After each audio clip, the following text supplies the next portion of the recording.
When we think about real estate disputes, we usually picture angry neighbors arguing over a property fence. Right, or like a really stressful legal battle in a courtroom. Exactly. Stuffy rooms, land deeds, zoning laws, and the stakes are usually just purely financial. Usually, yeah.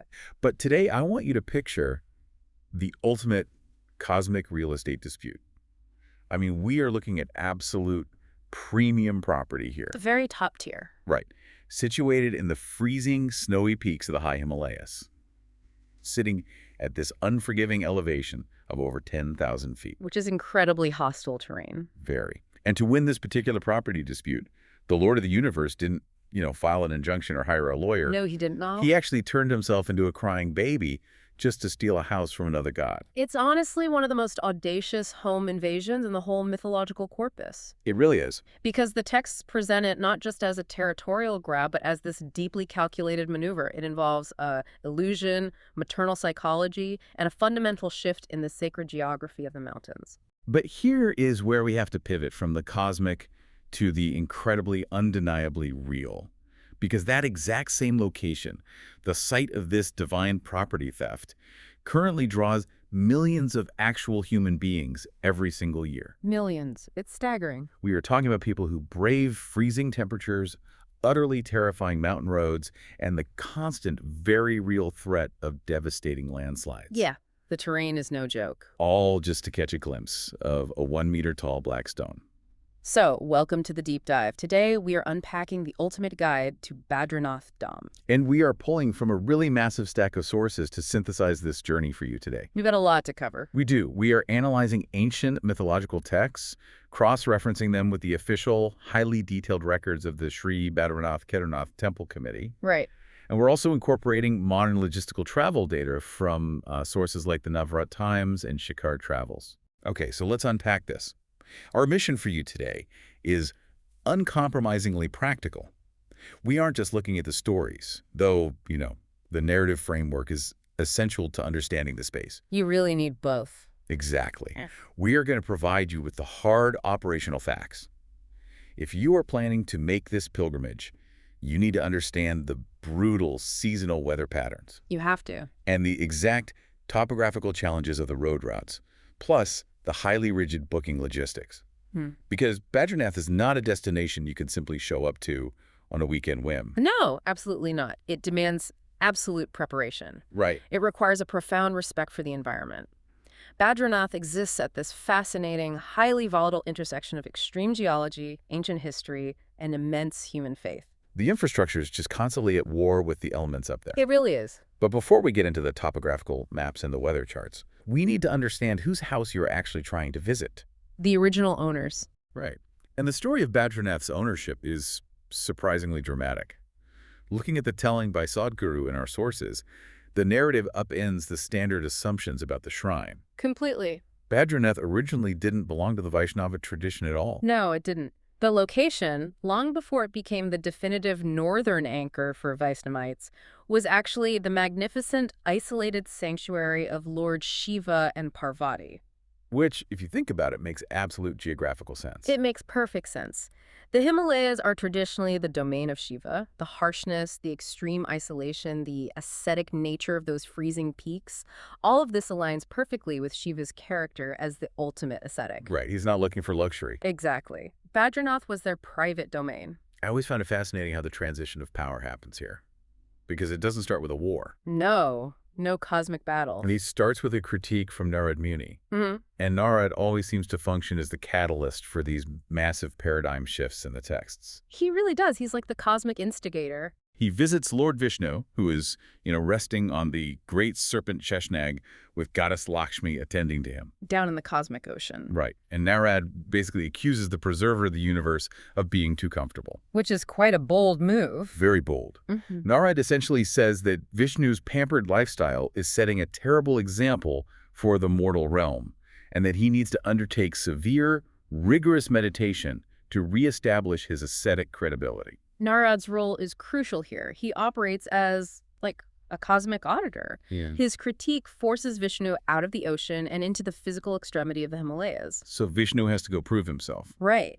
And when he arrives in the mountains looking for the ideal spot for this extreme penance, His topographical requirements are really specific. What is he looking for? He needs absolute isolation, intense spiritual resonance, and an environment harsh enough to facilitate deep yoga nidra.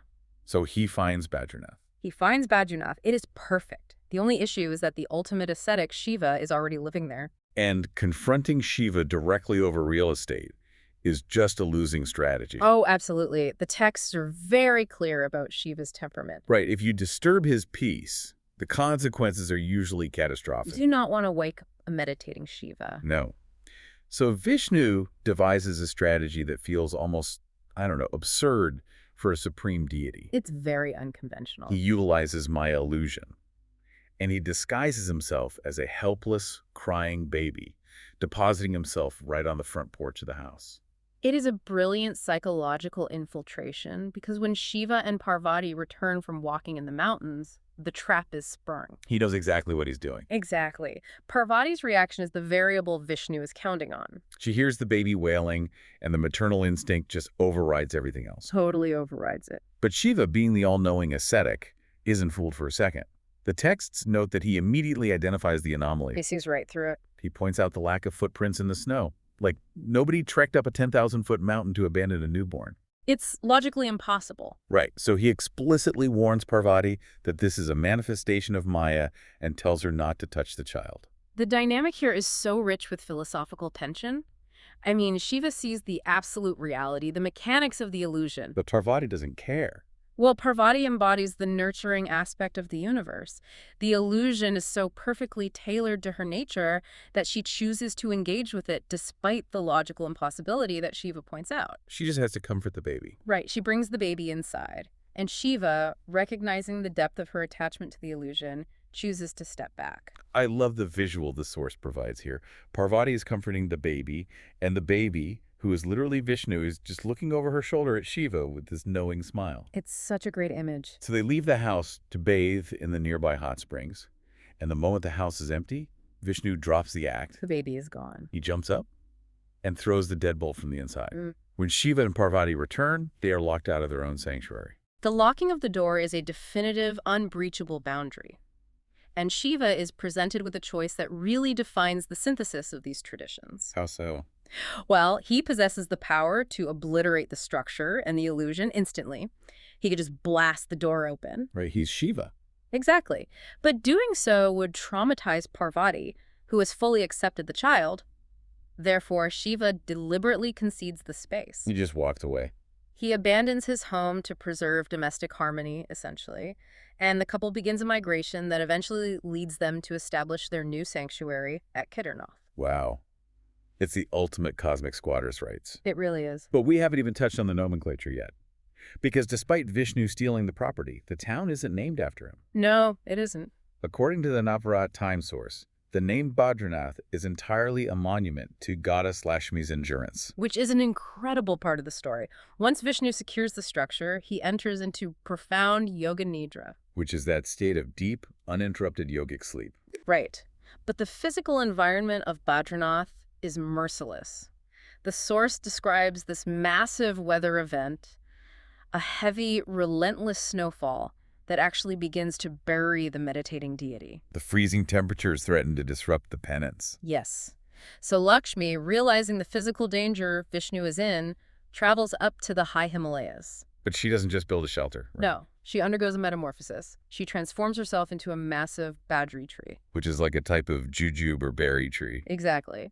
She spreads her branches over him to create a living canopy. She acts as a biological shield against the snow, the bitter winds, and the sub-zero temperatures. And she just stands there. She stands there for years while he completes his meditation. The endurance required for that is just staggering. Yeah. I mean, when Vishnu finally breaks his trance and opens his eyes, he realizes that Lakshmi has absorbed the entirety of the mountain's wrath to protect him. She is completely encased in ice and snow. And his response to the sacrifice is to cede the identity of the space to her.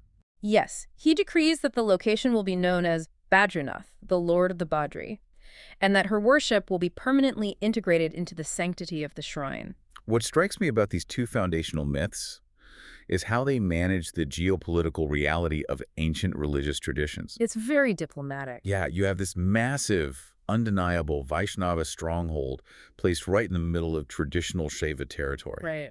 But the heist story acknowledges the Shaiva origins, framing Shiva's departure not as a defeat, but as this deliberate, affectionate concession. The texts constantly reinforce that Shiva and Vishnu are close allies. Exactly. And Shiva's presence never actually vacates Badrinath completely.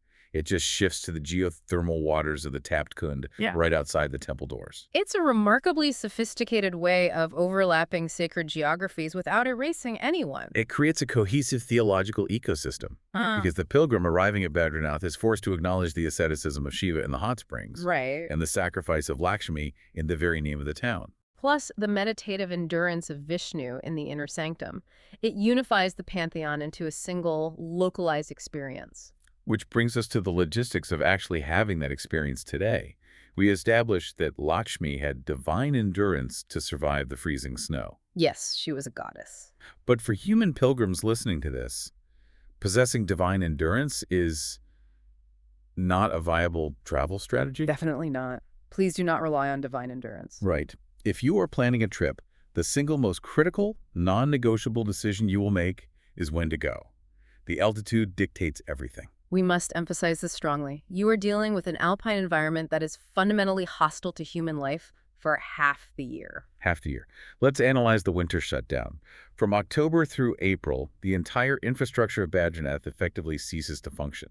The term shutdown barely captures the reality. It's not just off-season. No, our travel guide sources detail the meteorological severity. During January and February, daytime temperatures hover around 1 to 10 degrees Celsius. Which is cold, but the nighttime temperatures plunge well into the sub-zero range. The precipitation shifts entirely to heavy snow, which accumulates massively. This isn't just a matter of the town being cold. The snowfall physically buries the valley. It obliterates the motorable roads leading up the mountain passes, making the area completely inaccessible by any conventional transport. The isolation is absolute. You literally could not drive there even if you possessed an elite off-road vehicle. The topography simply disappears under the ice. Because of this unavoidable geological and meteorological reality, the temple committee executes a highly structured evacuation protocol. Yes. Usually around November, when the first major winter storms are forecasted, the doors of the Badrinath temple are ceremoniously locked. But they do not leave the inner sanctum in darkness. They do not. The priests prepare and light an akanjyoti, an eternal flame. It's fueled by an immense quantity of specialized ghee and oil, and the logistics of that alone are fascinating to me. It's quite a scientific achievement. They formulate this fuel mixture and manage the airflow within the sealed garbhagriha perfectly so that a single flame can survive 6 months of freezing isolation in a high-altitude, low-oxygen environment. It burns all winter. But what about the physical idol? You can't just leave the deity unattended for half a year in the Vaishnava tradition. Well, the primary 1-meter-tall salagram idol remains anchored in the sanctum. However, the Utsavamurti, the festival image of the deity, is ceremoniously extracted. That's the one used for processions and represents the active presence of the god. Exactly. It is carried 45 kilometers down the mountain to the lower altitude town of Joshimath. Oh, so the worship moves. Yes, to the Yogzayan Badri temple. There, the daily rituals and human worship continue uninterrupted throughout the winter months. And the mythology seamlessly fills the void left in the upper temple. Because tradition states that the moment the human priests lock the doors and descend the mountain, the sage Narad Muni takes over. The exact same sage who instigated Vishnu's meditation in the first place. For those 6 frozen months, Narad is said to perform the daily pujas and tend to the Akan Joidi behind the locked doors. It is a profound theological mechanism. The system ensures that the worship of the deity never actually ceases. It just transitions from the human realm to the celestial realm when the physical environment becomes too extreme for mortals. Right. The area becomes entirely the domain of the divine, which is why the region is traditionally referred to as the Narad region during the winter. So we know the winter is completely off limits. If someone is looking at their calendar right now, trying to book flights and coordinate leave from work, let's map out the golden windows. The initial golden window opens in May and extends through June. Based on the Temple Committee's historical weather data, May brings a significant thaw. Yes, the maximum temperature reaches around 22 degrees Celsius, while the minimum hovers around 11 degrees. So the snowpack on the roads has melted sufficiently for the Border Roads Organization to clear the highways. And that's when the temple doors are officially reopened to the public. But I want to highlight a very specific warning the Temple Committee issues for this May and June window. Oh, this is crucial. When people see 22 degrees Celsius, they think light summer breeze. But the committee explicitly demands that travelers pack light woolens and warm clothing, regardless of how sunny the forecast looks. Because the diurnal temperature variation at 10,000 feet is aggressive. The temperature just drops. The moment the sun dips behind the surrounding peaks, you lose all radiant heat. The ambient air temperature plummets instantly. The nights are bone-chilling. Very. June offers similar conditions, with temperatures ranging from 9 to 16 degrees Celsius. It is highly suitable for travel, but the requirement for thermal layers during the night is absolute. You cannot treat an alpine summer like a coastal summer. Which brings us to the most critical hazard warning of this entire deep dive. July and August, the danger zone. If the goal of this analysis is practical advice, the directive for July and August is unambiguous. Avoid traveling to Badrinath during this period, if at all possible. The temperatures are actually relatively mild, staying between 11 and 16 degrees. The issue isn't the cold. No. The issue is the monsoon. Right. You are no longer battling the temperature. You are battling the physical disintegration of the landscape. The Himalayas are geologically young fold mountains. They are structurally fragile, composed largely of sedimentary rock, shale, and loose soil. And when the immense, unrelenting downpours of the July and August monsoons saturate this terrain, The mountains literally turn into wet sand. and gravity does the rest, the region becomes a high-risk zone for massive landslides. The narrow, winding mountain corridors that serve as the only access roads are routinely obliterated. Just completely washed away by falling boulders, mud flows, and collapsing cliff faces. It's terrifying. You could be driving up the highway, the weather is a mild 15 degrees, and suddenly a section of the mountain collapses, taking the road with it. You might not just be delayed, you could be physically trapped in your vehicle for days between two landslide zones. With no access to food, water, or medical facilities, just waiting for heavy machinery to clear the debris. The logistical nightmare cannot be overstated. The threat to human life is severe. The official travel guidelines explicitly advise pilgrims to suspend travel plans during the peak monsoon weeks. The risk-to-reward ratio is entirely skewed. Okay, so if you miss the May and June window, and you are wisely avoiding July and August, when is your next opportunity? September emerges as the absolute premium window for this journey. The monsoons are over. The monsoon rains have exhausted themselves, but they leave behind a radically transformed landscape. The dust is gone, the air is crystal clear, and the entire valley explodes into a vibrant, lush green carpet. I've seen pictures. The high-altitude alpine flowers are in full bloom. It's stunning. The temperatures sit comfortably between 11 and 14 degrees Celsius. And more importantly, the soil has stabilized. Right, meaning the roads are generally secure, though you might encounter the occasional brief post-monsoon shower. And what happens as we push into October? October is the rapid, undeniable descent into winter. The days remain cold but pleasant, ranging from 12 to 17 degrees. What the nights? The nights become increasingly brutal. Toward the end of the month, the probability of early snowfall spikes dramatically. By November, the severe cold waves return, the snowpack begins to rebuild, and the Temple Committee initiates the shutdown protocols once more. Okay, to crystallize the practical travel advice for our listeners, target May, June, or September. Yes. Pack serious woolens regardless of the daytime forecast, and treat the July-August monsoon season with the utmost extreme caution, ideally avoiding it entirely. Timing your ascent correctly is the fundamental difference between a profound, life-altering spiritual journey and a perilous logistical disaster. Absolutely. Let's talk about that ascent, because knowing when to go is only half the battle. The physical reality of getting your body from sea level to 10,000 feet in the Himalayas is a massive undertaking. It's not a road trip. No, you don't just put Badrinath into a GPS and cruise down a multi-lane interstate for an afternoon. The journey is an extended, physically demanding ascent through incredibly challenging topography. Let's map the route based on the logistics provided.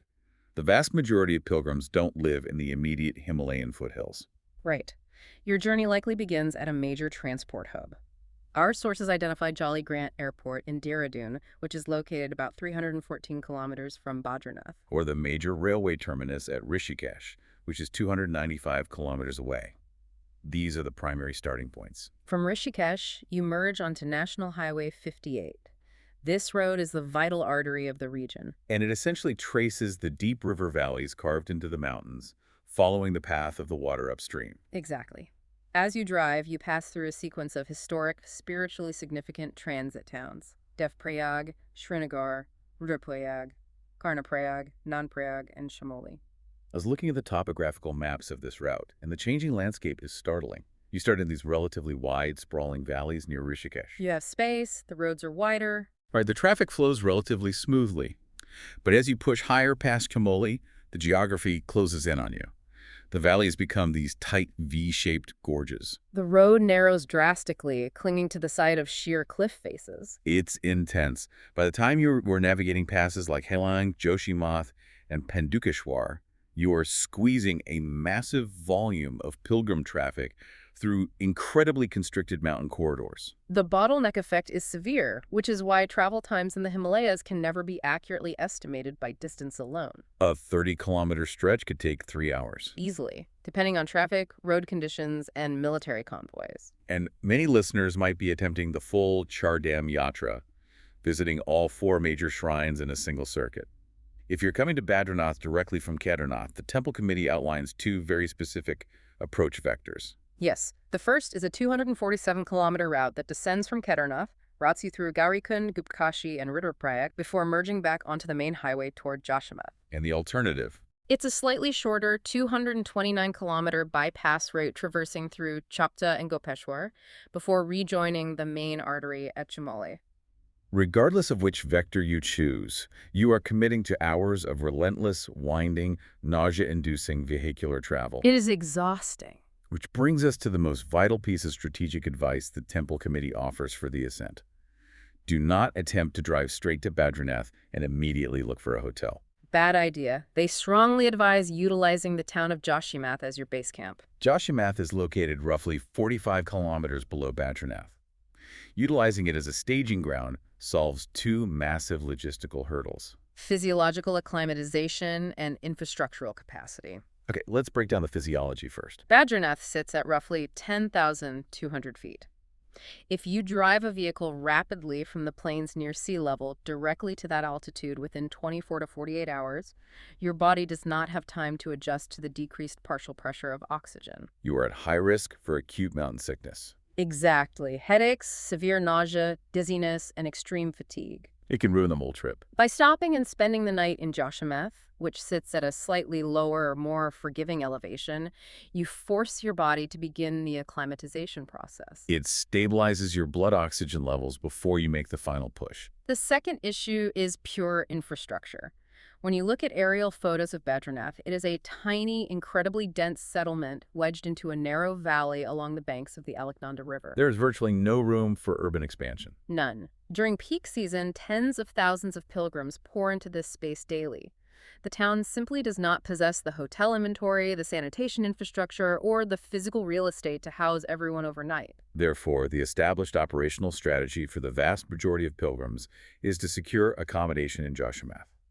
You wake up well before dawn, navigate the final 45-kilometer mountain road to Badrinath, execute your darshan and rituals at the temple, and then make the return drive to Joshimath before nightfall as a single-day operation. When you lay out the sheer difficulty of this, the altitude sickness, the terrifying roads, the freezing cold, the grueling hours in a vehicle, it reframes the entire experience. It really does.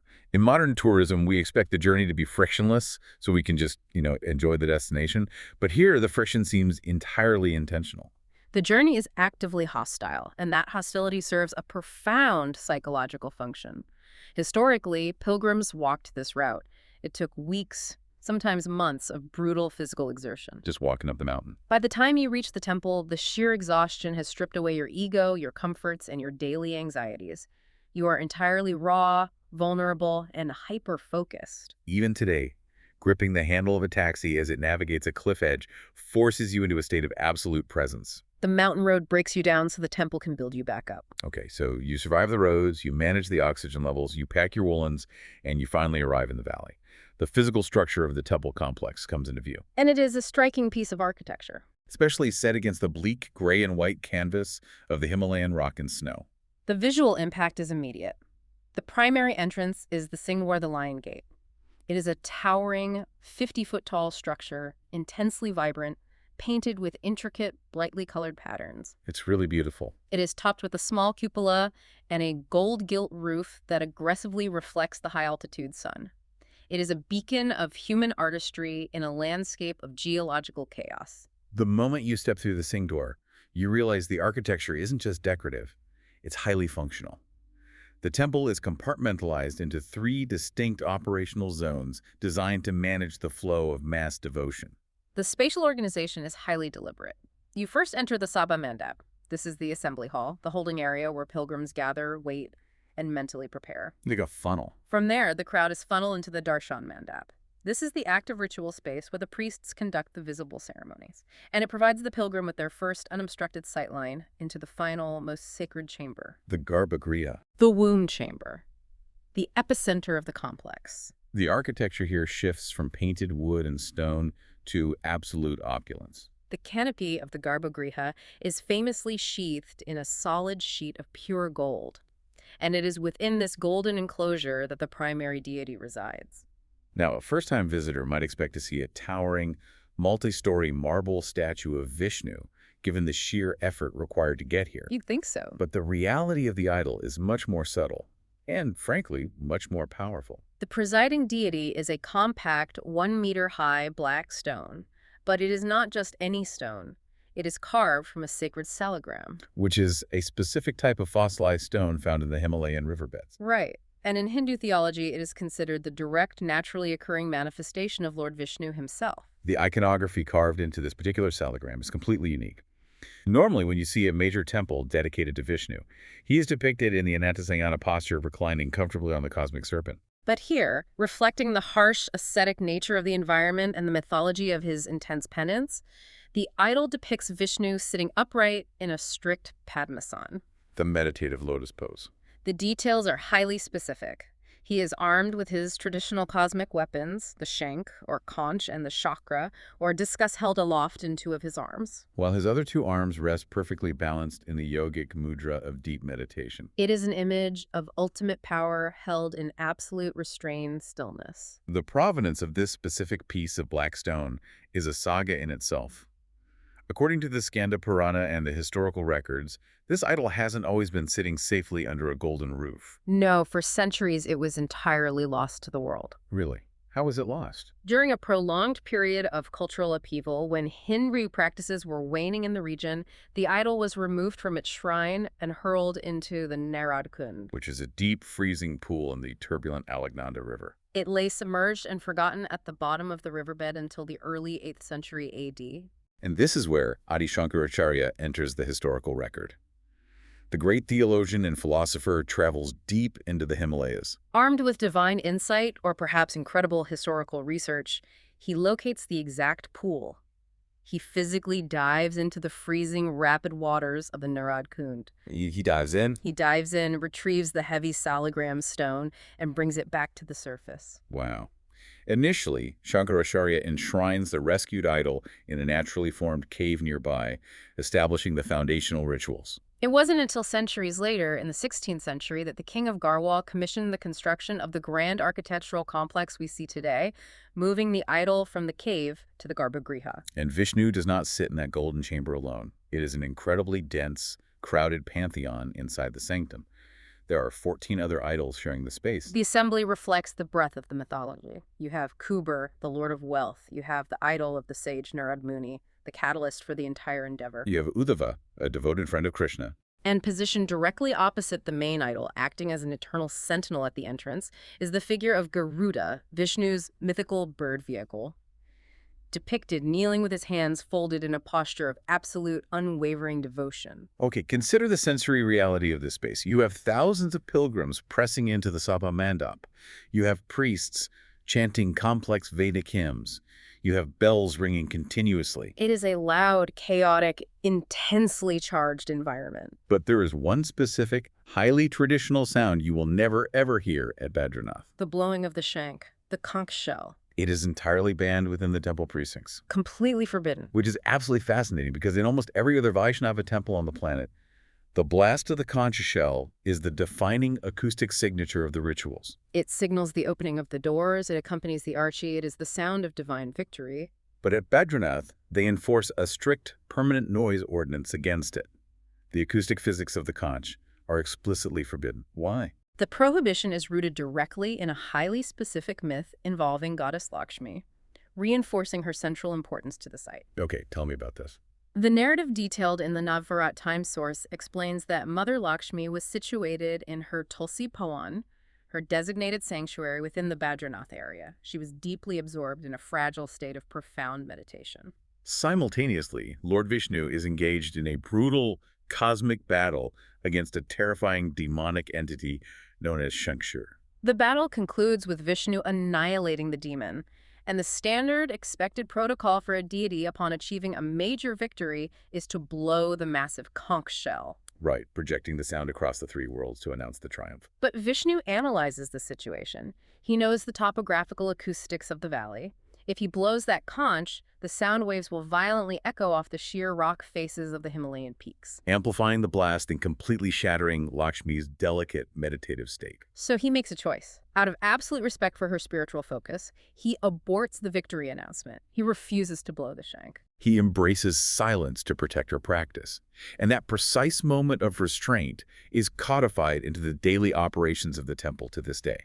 No priest will ever blow a conch shell at Badrinath. I find that detail incredibly moving.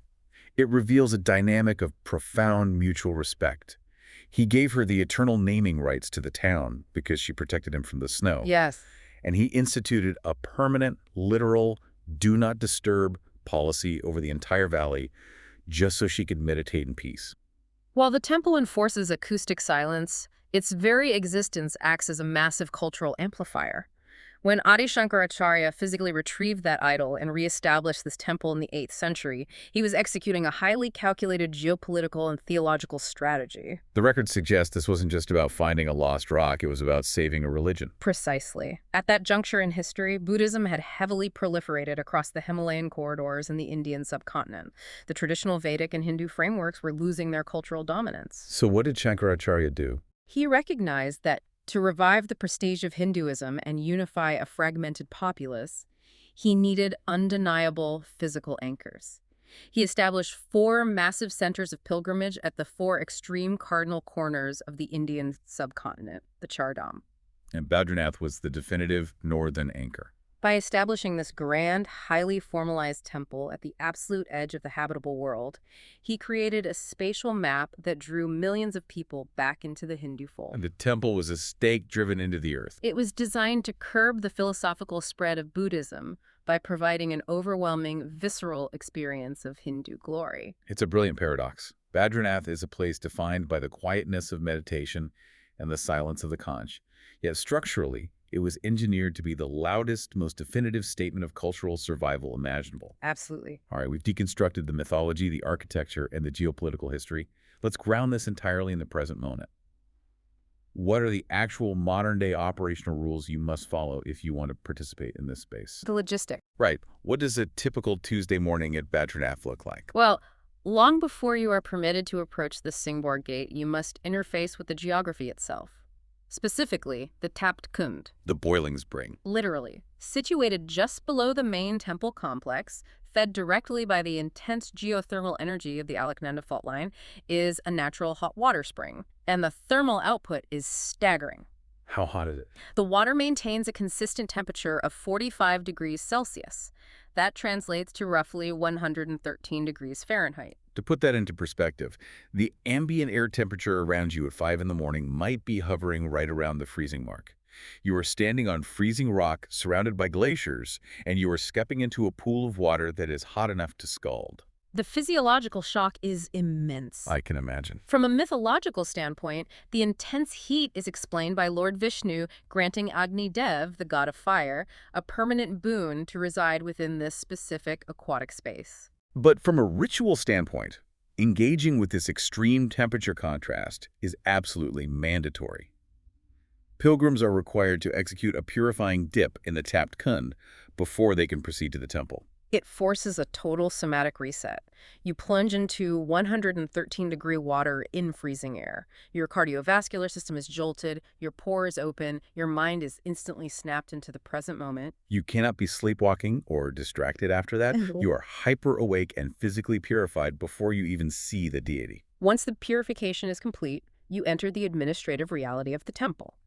And the Sri Badrinath Kedarnath Temple Committee runs a spectacularly tight, heavily formalized operation. This is not a chaotic, informal shrine where you simply hand a priest a few coins and ask for a blessing. No, they have essentially digitized and corporate structured the divine experience.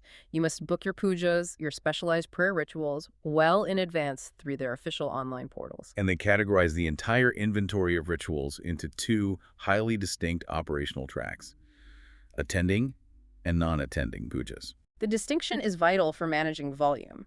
An attending puja requires your physical presence within the temple infrastructure during the specific time slot. Like the Maha Puja. Yes, the premier ritual, which occurs before dawn, strictly between 4:30 and 6:30 in the morning. Securing a slot for this currently requires a fee of 4,300 Indian rupees. Alternatively, you might book a Gita path or a Ved path, where specialized scholars recite ancient scriptures in your physical presence, which runs between 2,100 and 2,500 rupees. And the security and verification protocols for these attending pujas are remarkably stringent. You don't just show up with a receipt. No. What do you need? The committee's regulations explicitly mandate that to cross the threshold from an attending puja, you must present valid, government-issued photo identification at the verification counter. Like an Aadhaar card or a passport. Or a voter ID or a driver's license. The booking is inextricably linked to your legal identity. If you fail to produce the ID, access is entirely denied, regardless of payment. Which raises an obvious logistical problem. We just spent 20 minutes explaining how dangerous and difficult it is to reach this place. What happens to the millions of devotees who are physically incapable of making the journey? The elderly, those who can't secure time off, or those blocked by monsoon landslides. Right. What about them? The temple committee has engineered a theological workaround through the non-attending puja system. The infrastructure allows you to remit payment for a specific complex ritual to be executed entirely on your behalf. You just submit your exact legal name and your gotra. Your precise ancestral lineage code. The chief priest, or the designated acharya, will then physically perform the ritual inside the garbhagriha, actively reciting your specific identification details to the deity while you remain thousands of miles away. It's essentially a spiritual proxy server.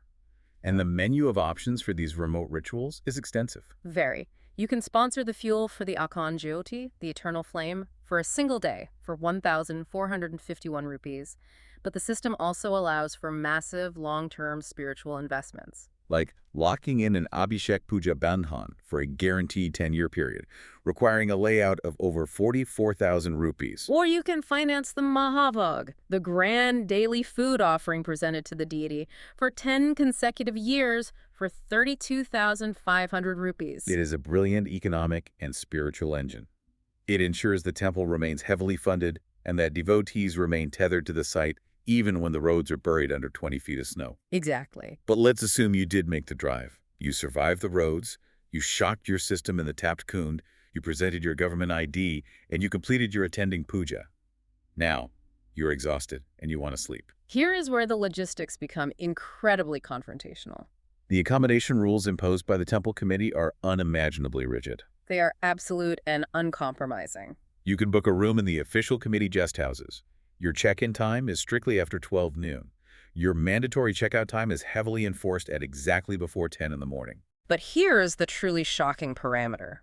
You are legally restricted to a maximum stay of exactly one night. One single night. One single night. The documentation clearly highlights bookings are non-transferable and absolutely no extra beds will be provided to squeeze more people into a room. If you look at this through the lens of the hospitality industry, it seems aggressively hostile. You just endured a 300-kilometer drive up a crumbling mountain cliff, risking your life, and the administrators kick you out onto the street the very next morning. Viewed purely as hospitality, yes, it seems punitive. But this policy forces us to confront the terrifying reality of mass human movement in a fragile ecological zone. It's a bottleneck. Badrinath is not a vacation resort. It is a high-turnover spiritual processing center operating with acutely limited spatial and material resources. Let's run the bottleneck physics on this. The math is unforgiving. You have hundreds of thousands of pilgrims attempting to access a valley that can safely support perhaps a few thousand bodies at a time. The supply lines for food, clean water, and waste removal rely entirely on that single, vulnerable mountain highway. So if the committee allowed pilgrims to linger, to stay for 3 or 4 days to rest, acclimate, and enjoy the scenery, the entire systemic infrastructure would instantly collapse. The valley would turn into a massive, unsanitary refugee camp within 48 hours. The one-night maximum stay is a brutal but necessary mechanism to ensure continuous flow. It functions like a triage unit.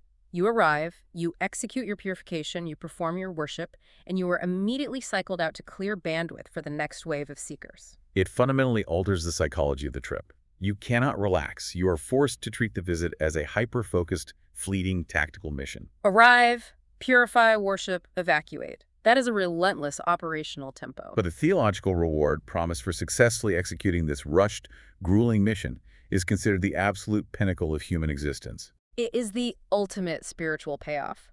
The local lexicon encapsulates this in a famous, deeply ingrained saying, Joje Badri, Wona Iodari, which translates directly to, whoever visits Badrinath never returns to the mother's womb. It is the absolute guarantee of moksha, salvation. By enduring the physical trauma of the journey, surviving the elements, and successfully receiving the darshan, the direct, mutual viewing of the Lord of Badrinath, the theological contract states that your soul is permanently liberated. You are violently severed from the exhausting, endless cycle of birth, death, and reincarnation. Your cosmic paperwork is finalized. And the scope of this liberation isn't limited to your own individual soul. The geography of Badrinath allows you to weaponize the salvation backward through your own genetics. Well, you can secure liberation for your ancestors. This takes place at a highly specific geographic coordinate called Brahma Kapal, located just a 2-kilometer walk from the main temple. It is a flat, exposed stone platform situated directly on the banks of the violently rushing Alaknanda River. Pilgrims hike to this specific platform to execute Shraddha Karma. Intricate rituals and offerings, utilizing rice, water, and sesame seeds, directly aimed at paying homage to the deceased souls of their ancestral line. The theological mechanics here are fascinating. The belief is that by performing these precise rituals at this exact elevation, beside these specific waters, the departed souls of your ancestors are granted immediate retroactive salvation. They too are freed from the cycle of rebirth. It fundamentally recontextualizes the motivation for the journey. You aren't just enduring the freezing temperatures and the threat of landslides for your own personal enlightenment. You are acting as the spiritual operative for your entire family tree. The burden of securing eternal peace for your grandparents and great-grandparents rests entirely on your ability to physically reach that riverbank. It injects a massive amount of generational gravity into the logistics of the trip. This realization transitions us into a crucial aspect of the Badrinath experience. The spiritual power isn't confined entirely inside the golden walls of the Garbhagriha. The entire surrounding landscape, every stone, every water source, every cave, is heavily imprinted with myth. Before you evacuate the region to comply with your one-night checkout, there is an entire circuit of natural formations you are expected to process. The sacred geography of the Badrinath Valley is incredibly dense. It operates as a living text. The official temple committee documentation carefully outlines several of these geological features, categorizing them primarily into the Panchshila and the Panchdara. Let's analyze the Panchshila, the 5 sacred rocks. These are massive geological blocks clustered directly around the geothermal vents of the tapped Kund. The first prominent formation is the Narada Shila. This is a distinct conical rock formation jutting out near the water. According to the texts, this is the precise geographical coordinate where the sage Narad Muni positioned himself standing perfectly balanced on one single foot, and executed severe, unbroken penance for a duration of 60,000 years. 60,000 years balancing on one foot in a Himalayan freeze. Furthermore, the text insists that his metabolic process was entirely suspended. He consumed nothing but ambient air during the entire epoch. As a direct result of this terrifying level of ascetic dedication, Vishnu manifested and granted him the eternal boon of remaining permanently anchored in the immediate vicinity of the temple. The rock stands as the physical evidence of that transaction. Adjacent to that, we find the Garuda Shila.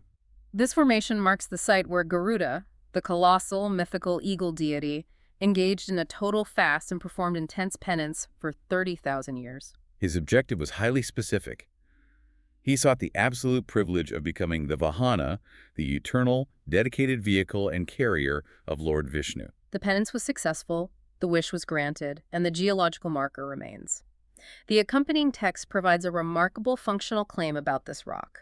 Merely holding the memory of this specific stone in your mind is said to actively neutralize the effects of biological toxins and poisons in the body. Then we encounter the Narsing Shila, which possesses the most aggressive visual characteristic of the five. It is undeniable. The Narsing Shila is a massive boulder situated squarely in the middle of the violent current of the Alaknanda River, and it is naturally shaped like a Layana Sinha Akar. Narsing, in the theological framework, is the terrifying, hyper-violent, half-man, half-lion avatar of Vishnu, who manifested specifically to bypass a complex series of boons and physically tear apart the tyrannical demon king Hiranyakashipu. The mythology explicitly notes that even after the demon was dead, Narsing was locked in a state of blinding, catastrophic rage.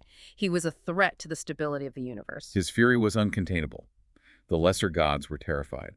The narrative states that to quench this apocalyptic anger, Narsing traveled to the absolute coldest waters available, the freezing rapids of the Alaknanda at Badrinath. He submerged himself in the glacial meltwater. The extreme thermal shock finally broke his rage, causing it to subside. The ascetic sages, witnessing this event, immediately petitioned him to remain at that exact spot as a localized protector. He consented, locking himself into the geology of the river as this lion-shaped stone. The records also catalog the Markandeya Shila, marking the meditation site of the sage Markandeya, and the Barahi Shila, a rock formation resembling a boar, representing the Varaha avatar of Vishnu, who physically lifted the earth out of the cosmic abyss. When you look at this dense clustering of myth around random geological formations, you have to ask how a modern traveler is supposed to process it. Why are these massive abstract concepts of cosmic wrath, eternal patience, and planetary salvation tethered to 5 random rocks near a hot spring? It is an incredibly sophisticated data storage system. You have to analyze it from the perspective of an ancient, pre-literate society. When you don't possess mass-produced printed maps or bound theological textbooks, how do you successfully transmit incredibly complex philosophical concepts, historical allegories, and moral frameworks across hundreds of generations? You anchor the data to the immovable landscape. The physical environment becomes a massive interactive mnemonic device. Exactly. By weaving these vast cosmic narratives into specific, undeniable geological features, the ancient architects created a topographical map that is simultaneously geographical and pedagogical. When a pilgrim navigates the freezing river and spots the lion-shaped rock, the visual trigger instantly recalls the entire narrative of Narsing. That narrative immediately downloads the theological lesson regarding divine protection, the necessity of righteous violence, and the critical importance of ultimately cooling one's wrath. The landscape itself is actively teaching you theology. You are walking through a 3-dimensional textbook. That reframes the entire valley. The mountain isn't just the setting for the religion, the mountain is the book. And expanding outward into the valley, we find another set of geographic markers, the Panchdara, or the 5 sacred streams. These are 5 distinct, localized watercourses that originate and flow through the immediate Badrinath vicinity. The thermal and mineral properties vary wildly. You have the Praladara, which flows with surprisingly lukewarm water. Conversely, the Kurmadara runs with water that is described as paralyzingly cold. There is the Brigudara, which navigates a subterranean path through a series of caves, the Urvashidara, and finally the Indiradara, which the official temple literature isolates as the most visually striking, located approximately 1.5 kilometers north of the main settlement. And if you follow the trajectory past those streams, trekking just 3 to 4 kilometers further up the valley from the temple complex, you arrive at Mana village. Mana occupies a unique geopolitical and cultural space. It is officially branded and recognized as the last Indian village. Geographically, it sits directly on the precarious border delineating India from the Tibet-China frontier. The Uttarakhand government has heavily leaned into this status, officially designating it as a protected tourism village. But the geopolitical novelty isn't why it matters to the pilgrim. Mana is the site of two of the most significant foundational literary landmarks in human history. I'm talking about the Vyas Cave and the Ganesha Cave. The deeply entrenched belief system of the region identifies the Vyas cave as the exact physical geological coordinate where the great sage Ved Vyas conceptually composed and structured the Mahabharata, the colossal, sprawling Sanskrit epic that defines much of ancient Indian philosophy, politics, and morality. But the logistics of authoring a text of that magnitude present a problem. Vyas possessed the complete narrative in his mind, but the epic was too vast, and his cognitive output was flowing far too rapidly for him to physically write it down himself. He needed a stenographer capable of matching a divine processing speed. So he negotiated a contract with Lord Ganesha, the elephant-headed deity universally recognized as the god of intellect, wisdom, and the removal of obstacles. Ganesha agreed to act as the scribe for the epic, but he imposed a highly aggressive condition on the workflow. Vyas was forbidden from pausing his dictation. The flow of data had to be continuous. If Vyas hesitated or stopped to think, Ganesha would immediately drop his stylus and abandon the project. It's a high-stakes intellectual hostage situation. But Vyas is a master strategist. He accepts the condition, but counters with a massive caveat of his own. Ganesha was strictly forbidden from writing down a single syllable until he fully, comprehensively understood the deepest philosophical, multi-layered meaning of the verse being dictated. It was a brilliantly designed cognitive bottleneck. Whenever Vyas needed a few crucial seconds to mentally structure the next complex sequence of the epic, he would deliberately compose an incredibly dense, highly cryptic verse. While Ganesha's immense intellect was occupied decoding the philosophical puzzle, Vyas bought himself the time to keep the dictation unbroken. It is the ultimate legendary battle of wits between author and editor, and if you hike a short, steep distance away from the Vyas Cave, you find the Ganesha Cave, a naturally formed, shadowy, heavily recessed cavern. This is identified as the precise operational workspace where Ganesha sat, decoding verses and furiously writing out the epic while Vyas dictated from above. Just a slight distance further into Mana village, the terrain presents another massive physical anomaly known as the beam pull. We're talking about a colossal, unimaginably heavy slab of solid mountain rock that functions as a natural bridge spanning a terrifyingly deep chasm. And at the bottom of that chasm is the violently roaring kinetic chaos of the Saraswati River. The geological explanation for how a rock of that precise shape ended up spanning that exact gap defies easy logic. The mythological explanation, however, is clear. The texts assert that this boulder was not deposited by glacial retreat or seismic activity. It was manually placed there by Beam. Beam, the second of the 5 Pandava brothers from the Mahabharata, universally defined by his terrifying, superhuman physical strength. The narrative occurs during the final tragic sequence of the epic. The Pandavas, having won the war and ruled their kingdom, renounce the world and begin their final fatal ascent into the Himalayas toward heaven. As they trek through this valley, their path is entirely blocked by the uncrossable, raging currents of the Saraswati River. To allow his family, particularly his wife Draupadi, to continue the ascent, Beam simply rips a mountain-sized boulder out of the earth and hurls it across the violent water, creating an instant, permanent bridge. And today, you can physically walk out onto that exact boulder, stand in the center, and feel the terrifying vibration of the river raging underneath your boots, which honestly acts as the perfect distillation of everything we have unpacked today. You have this very real, highly dangerous, roaring river of glacial meltwater that will absolutely kill you if you fall in, and you are surviving it by walking across a bridge constructed entirely out of ancient epic mythology. That synthesis of extreme physical reality and absolute mythological certainty is the defining characteristic of the entire region. It really is. This journey demands absolutely everything from you. It taxes you physically, it drains you logistically, and it challenges you spiritually. Which brings us to a final underlying concept for you to ponder long after you finish listening to this deep dive. When you analyze the entire operational structure of Badrinath, it presents a truly fascinating, almost contradictory paradox. The core theological promise, the ultimate product this entire destination offers, is moksha. It is a space entirely dedicated to achieving ultimate spiritual liberation. The goal is to sever your tethers to the earthly plane, to escape the physical cycle of bodies, and to leave the material world behind completely. The objective is to transcend the physical, yet look at what is required to actually get there. To achieve that transcendence, you are forced to become hyper-fixated on the harshest realities of the physical world.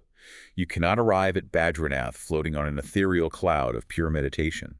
You have to obsessively track barometric pressure and meteorological reports to ensure you aren't crushed under millions of tons of mud in a monsoon landslide.